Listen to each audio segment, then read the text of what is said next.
قربانی کرنا واجب ہے۔ رسول اللہ صلی اللہ علیہ وسلم نے ہجرت کے بعد ہر سال قربانی فرمائی، کسی سال ترک نہیں فرمائی۔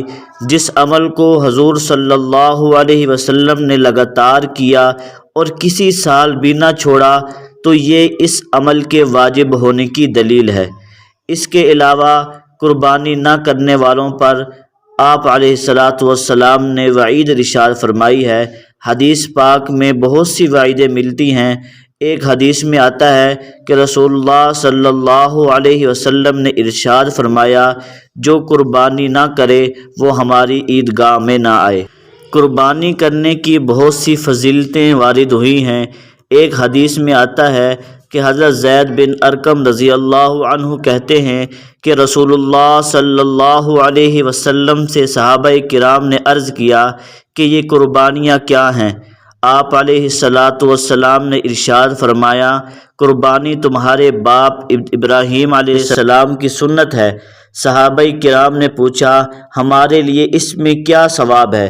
آپ علیہ السلام نے فرمایا، اس کے ایک ایک بال کے عوض ایک ایک نیکی ملے گی۔ ان کے متعلق فرمایا کہ اس کے ایک بال کے عوض بھی ایک نیکی ہے۔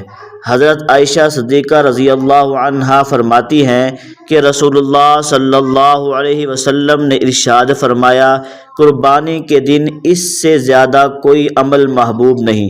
قیامت کے دن قربانی کا جانور سینگوں، بالوں اور کھروں کے ساتھ لیا جائے گا اور خون کے زمین پر گرنے سے پہلے اللہ تعالیٰ کے ہاں قبولیت کی سند لے لیتا ہے۔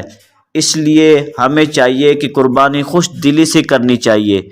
رسول اللہ صلی اللہ علیہ وسلم نے اپنی صاحبزادی حضرت فاطمہ رضی اللہ عنہا سے ارشاد فرمایا کہ تم اپنی قربانی ذبح ہوتے وقت موجود رہو، کیونکہ پہلا قطرہ خون کا گرنے سے پہلے انسان کی مغفرت ہو جاتی ہے۔ قربانی کی فضیلت کے بارے میں متعدد احادیث ہیں، اس لیے اہل اسلام سے درخواست ہے کہ اس عبادت کو ہرگز ترک نہ کریں جو اسلام کے شعار میں سے ہیں، اور اس سلسلے میں جن شرائط و آداب کا ملحوظ رکھنا ضروری ہے انہیں اپنے سامنے رکھیں اور قربانی کا جانور خوب دیکھ بھال کر خریدیں۔ قربانی سے متعلق مسائل آئندہ ویڈیو میں انشاءاللہ بتائے جائیں گے۔